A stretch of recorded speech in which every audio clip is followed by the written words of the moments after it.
السلام عليكم مركلة. إذا عدى وحي رجب برديني اسكت الدودان مرك وحن لا هي مرتدى شرفت لا ماشي اسكوي ما تواني سلام يا مقعيقة جواهر اللي دها أنت يا قانتي أنت يا قانبة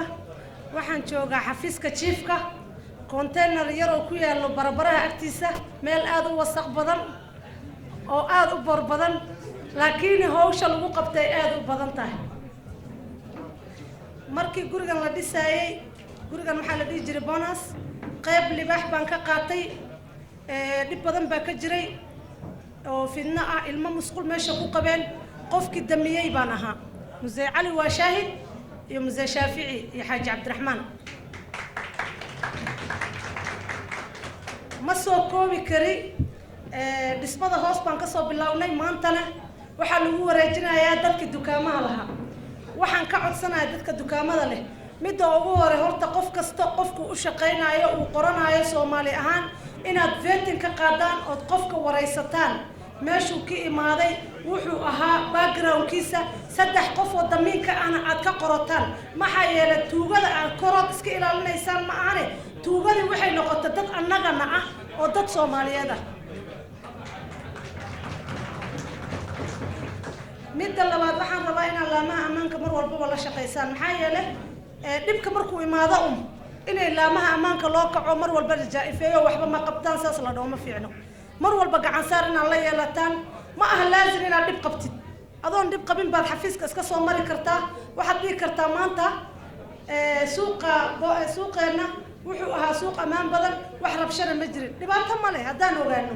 laakiin anaga cadow ma nihin cadow baad naga dhigateen soo dhawaada anaa meesha nii jooga haddaad qofka kale ka baqaysaan ana af Soomaali igula hadal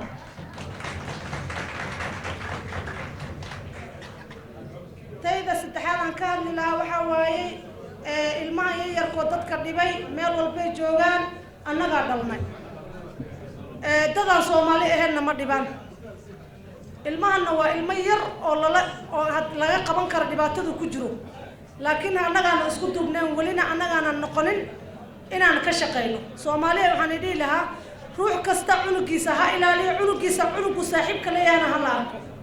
iska fiiriya ilmihiina iskuulada lagu tababaraa waa dhibaato badan baa super power dadka ay ka soo hadda shuntu kiil baa la soo bixiyay cunugii super power in la toogto haddii cunug Soomaaliya meesha lagu toogtana waxa leeyahay annagu waana la dulmay ilmahana la tooganaya laakiin markay maamada dahabshil ka soo baxdo $100 qaadato mindida lagu duraayo waxba kama qabatin hooshas inaan nala garab qabatin oo ilmahan ay taan ka soo bixina dhibaatadaas baan laba Soomaaliyeed waxaan ku soo gabagabeynayaa ammaanka iyo nadaafadda hadda gurigan aad u qurux badan yahay laakiin 3 bilood ka bacdi Allah yaa meeshaas kugu kan keenaa annaga magac baa u yeelanay aad u xun oo la dhaho Soomaali aad bay u wasaq badan tahay magaca ma iska goon karnaa ballan ma tahay ama ballan been qaadnaa nadaafadda ha la ilaaliyo qof kasta gurigu ijaartay nadaafadiisa ha ilaaliyo wasaqda baabuurra jirta lacag qaataan ilmaha joqoraaga u dhiibaysaan oo lacagta dhaquulaysaan oo 20 qashin dhaquulaysaan iska dhaafa 300 oo baabuurku qashinka qaada iska bixiya baabuurka aniga qaada qashinkiina waxaan ilmaha inta u dhigtay wadada ay dhigayaan wadadana aday ku anfacaysaa quruxdaada iyo biladaada waxay ku xirantahay meesha aad ka shaqaysanayso meesha aad ka shaqaysanayso ku xirantahay intaas aan ku soo gabagabeynaa amaankana laga shaqeeyo